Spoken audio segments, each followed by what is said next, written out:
bilang, Santi kau dengar aku baik-baik ya, bakat yang kau punya tuh terlalu besar. Sekali kau nyumpain orang udah langsung celaka orang tuh kau buat. Ayah selama ini keras sama kau, ngelarang semua yang kau mau itu ya gara-gara aku tuh nggak mau kau terjerumus nanti. Jalan ayah sebagai dukun dulu ayah akui itu salah nak. Ayah sekarang sudah bertobat. Kalaupun abang-abangmu, adik-adikmu mau jadi dukun juga, biarlah suka-suka mereka, minimal adalah satu anak ayah yaitu kau yang lurus jalannya nak. Kau nanti satu-satunya orang yang bisa membantu ayah nanti waktu ayah udah meninggal nak. Itu kata bapak, meninggal kata Sasti pula Santi kan. Maksud ayah gimana nih? Biar Santi tahu orang yang punya ilmu hitam itu nggak mudah meninggalnya nak. Ayah nih udah berusaha kali melepas satu persatu ilmu hitam yang ayah punya, tapi ada satu yang baru akan lepas dengan bantuan kamu. Cuma kamu Santi yang bisa bantuin ayah. Nah sekarang kamu tahu kan kenapa ayah nggak mau kamu jadi dukun nak. Jangan ya nak ya, di jalan yang lurus, di jalan yang memang diridhoin Allah Subhanahu Wa Taala ya nak. Nah mendengar penjelasan ayahnya si Santi itu seketika Santi pun terdiam Wak. Nah pertanyaan besar tentang kenapa aku nih selalu dibeda-bedakan dengan saudara-saudaraku yang lain adalah apa ya? Karena ayahnya ingin melindungi si Santi dari jalan yang salah. Tepat pada saat itu juga Santi terenyuh Wak, hilang udah itu semua rasa marahnya pada si ayah ini kan. Dan Santi pun sepakat nih dengan ayah bahwa semestinya manusia hidup hanya berpegang teguh pada Tuhan yang Maha Esa. Dah. Dan aku yakin juga nih pasti sampai sini kalian bingung juga kan, kok bisa Nadia seorang dukun yang sakti kali dan memelihara banyak jin ini malah begitu taat sama Tuhan Nat. Jadi ayah ini sebenarnya hitam atau putih nih Nadia? Aku pun nanya itu sama si Santi kan. Nah kata si Santi nih Wak, jawaban si Santi, pas Santi pergi ke dukun sama kawannya tadi, itu posisinya bapak aku udah tobat Nadia. Kalau memang belum tobat mending kawannya tadi ke rumah bapaknya si Santi ya kan, daripada ke dukun lain. Orang bapaknya lebih sakti lagi daripada mbah-mbah dukun yang ada di daerah tuh katanya. Nah tapi pada tahun 2001 sesuatu terjadi pada ayah yang akhirnya membuat ayah ini kembalilah ke jalan yang benar. Apa yang terjadi? Jadi tahun 2001 yang lalu itu ayah yang Santi ini terkena penyakit jantung Wak. Dan setelah melakukan serangkaian pengobatan, kesehatan ayah ini pun membaik. Nah setelah sakit itulah ayah ini pun memutuskan untuk perlahan-lahan meninggalkan dunia perdukunan yang selama ini ia geluti. Dan pas ayah ini betulan udah sehat, entah kenapa ayah ini macam punya dorongan yang sangat kuat kali lah Wak untuk pergi ke Mekah. Aku juga nggak tahu Nat apa yang terjadi sama ayah selama di Mekah itu, tapi yang jelas qadarullah alhamdulillah gitu Wak ya, sepulang dari sana ayahnya tuh betul-betul langsung bertobat Wak, macam habis dapat hidayah gitulah di sana. Dan ilmu yang telah dia miliki sebelumnya itu pun kini lebih banyak digunakan untuk membantu orang. Dan ilmu hitam yang ayahnya punya sebelumnya pun satu persatu mulai dilepaskan sama si ayah gitu. Dan setelah ayah bertobat, ayah pun makin rajin lagi memperdalam ilmu agamanya. Dan ditambah dengan sifatnya ayah yang sangat rajin dan ambisius, ayah pun dapat dengan cepat mempelajari sejarah Islam, hukum Islam, dalil-dalil, sunnah Rasul, dan juga fasih berbahasa Arab. Ini tuh macam transformasi nyata gitu loh Wak, yang tadinya seorang preman sangar ya kan, jadi dukun sakti mandraguna. Terus berubah lagi jadi orang yang pandai dan taat beragama gitu. Dan dengan pemahaman agamanya itu, ayah ataupun Pak Sukadi tadi mulailah membimbing keluarganya ke jalan yang benar. Anak-anaknya diajarin ngaji Wak, dan berbagai ilmu agama yang sangat luas itu. Santi pun sampai bilang kalau dia dan keluarga itu udah kenyang kali lah pelajaran agama Islam, walaupun mereka nggak ada yang masuk pesantren Wak. Cukup dengar atau belajar dari ayahnya aja udah mantap lah Nat. Dan memang ayah betul-betul ditekuni kali loh Wak, saking pintarnya ayah ya, kata siapa, kata Santi, orang-orang pun bahkan memanggil ayah nih kayak abah Google lah gitu. Dan saat itu ayah juga jadi punya banyak murid, dan murid-muridnya ayah, didikan ayah ini juga banyak yang sekarang jadi kiai katanya. Mantap ya.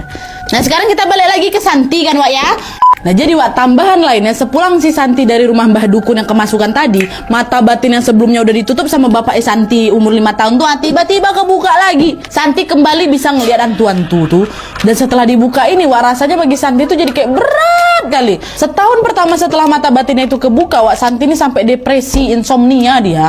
Dan kadang nggak tega ngelihat Santi yang terus-terusan ketakutan. Ayahnya pun bilang, "Nak, ngapa kau nggak coba berkomunikasi sama penjagamu Nak?" "Aku takut lah ya." "Lah ngapa pula takut, kan dia yang udah ngejagain kau dari lahir tuh. Kalau kau bisa nerima dia, kau bisa ngelewatin semua ini dengan lebih mudah Nak. Insya Allah penjagamu itu yang bakal nantinya ngejagain kamu kalau ada makhluk-makhluk jahat yang punya niat buruk ke kau. Nah jadi boleh nih aku panggil dia ya?" "Boleh lah, tapi jangan pernah kau menantang sama dia Nak ya, marah dia nanti. Amarah mereka sama amarah kita nih beda Nak." Nah mengikuti saran dari ayah, Santi pun mulailah membaca doa, dia syahadat, dan dia memanggil nama sosok penjaganya itu. itu. Sebut aja Nyai Yanatiana. Karena kan kata si Santi, Wak, sosok itu tuh nggak mau namanya dipanggil sama siapapun kecuali sama Santi sama ayahnya. Jadi kita panggil aja lah Nyai gitu ya. Nah pas Santi udah nyebutin nama itu Nyai gitu kan, tiba-tiba datanglah tuh, Wak, sosok wanita cantik dengan pakaian seperti putri raja zaman dulu kan. Nah meski tampak seperti seorang putri, sosok itu juga sangat tangguh gitu, Wak. Dia bawa tombak, Wak, dan di punggungnya pun menggantung sebilah pedang tajam. Nah setelah si Santi sama si Nyai ini bertemu, Nyai pun langsung tersenyum ramah dan menyapa Santi dengan sebutan Neng Gelis, cenah anak cantik gitu. Dan sejak saat itulah Nyai ini seolah menjadi teman sekaligus bodyguardnya si Santi katanya. Dan semenjak adanya Nyai, Wak, Santi merasa hari-hari jadi lebih aman lah gitu. Awalnya semua berjalan baik-baik aja memang, Wak. Sampailah pada suatu hari terjadi suatu peristiwa yang sangat-sangat mengguncang hatinya si Santi. Bisa kalian tebak apa? Ayah meninggal dunia. Sukadi meninggal dunia, Wak, tanggal 11 Maret 2021. Dan biar kalian tahu, Wak, ya, kematian ayah ini sebenarnya bukan yang pertama loh kata si Santi. Sejak ayah dinyatakan punya sakit jantung tahun 2001 lalu, nah dia ayah ini udah 2 kali divonis meninggal dunia. Tapi anehnya setelah dinyatakan meninggal, ayah ini selalu tiba-tiba sadar dan sehat lagi. Sampai dokter pun dibikin bingung sama ayah nih. Dan di tahun 2021 itulah yang terakhir ini, itu adalah kematian terakhir ayah. Betul-betul meninggal ayah. Santi nggak cerita sih sama aku detailnya gimana, tapi yang jelas di momen ayah meninggal itu adalah karena ilmu hitamnya ayah akhirnya bisa lepas semua, Wak, katanya. Walaupun memang Santi sedih kali karena kematian ayah, Santi juga merasa sangat lega karena ayahnya akhirnya dapat berpulang ke hadapan Tuhan Yang Maha Esa dengan tenang tanpa ada yang menghalangi lagi.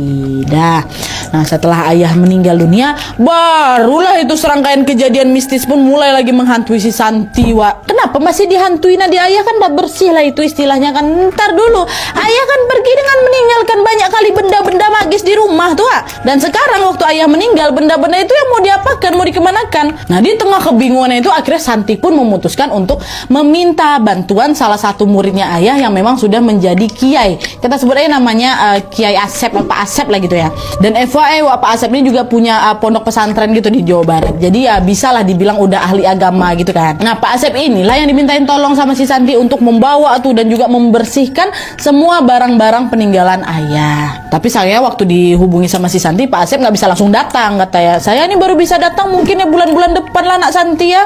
Lagi banyak urusan saya di sini. Oh ya udah Pak, nggak apa-apa, katanya, kami tunggu ya Pak, katanya. Udahlah.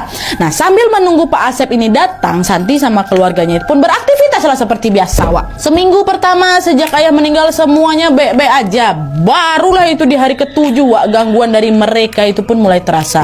Dimana pada malam itu baru aja Nat aku selesai tahlilan ya, Santi ini pamitlah pulang ke mamanya. Dan FYI pada saat itu si Santi ini memang udah nggak tinggal di rumahnya mamanya itu, Wak, ya. Santi udah nikah, dia ikutlah sama suaminya. Nah pas udah nyampe di depan rumah, Wak, tiba-tiba Santi nengok ada sosok tinggi besar hitam lagi berdiri tuh, seolah lagi nungguin si Santi ini kan. Dan wajah sosok itu menakutkan kali, Nat, kata si Santi. Apa nggak terkejut aku nengoknya? Nah pertamanya sosok itu diabaikan aja sama si Santi, ngelengok saja Santi masuk ke dalam